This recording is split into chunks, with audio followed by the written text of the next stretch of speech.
Pemirsa, kita akan memasuki Habarnang Panambayan. 3 kelurahan di Banjarmasin Selatan akan melaksanakan pemungutan suara ulang pemilihan calon wali kota dan wakil wali kota Banjarmasin pada 28 April 2021 mendatang.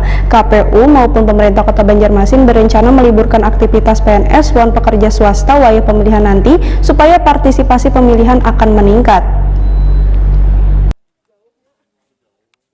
3 kelurahan di Banjarmasin Selatan akan melaksanakan pemungutan suara ulang atau PSU pemilihan calon wali kota dan wakil wali kota Banjarmasin pada 28 April 2021 mendatang. Penyelenggara pemungutan suara ulang baik KPU maupun pemerintah kota Banjarmasin berencana meliburkan aktivitas PNS dan pekerja swasta wayah pemilihan tanggal 28 April 2021 nanti supaya partisipasi pemilih akan meningkat. Demikian dipedahkan PJ Wali Kota Banjarmasin Ahmad Pidayin Wahitakuni Prima TV tengah hari Kamis 15 April 2021.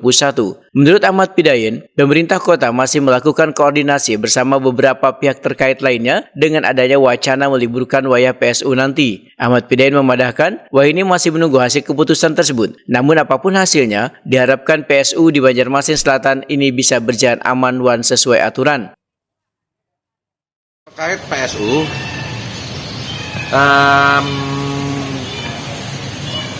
ini sedang digodok oleh kawan-kawan di Badan Kepegawaian maupun Sekda kemarin itu mintakan bagaimana hal yang bijak yang bisa kita laksanakan buat warga kita yang ikut melaksanakan PSU.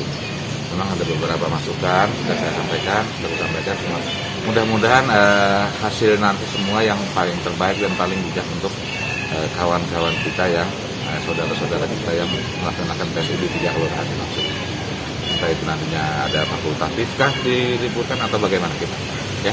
Oh, berarti itu kapan keluarnya Pak keputusannya Pak? Sesegera mungkin. Aku belum lihat kemarin sudah kuarahkan untuk cepat melakukan pengkajian terhadap tersebut karena kebiasaannya setiap satu itu kan sebutan kebijakan. Satu kebijakan itu kan kita mesti mengkaji dari beberapa aspek. Yang mana yang paling baik, yang paling bermanfaat diambil buat kita semua. Sementara itu 3 kelurahan yang melaksanakan pemungutan suara ulang adalah Kelurahan Basiri Selatan, Kelurahan Mantuil, dan Kelurahan Murung Raya.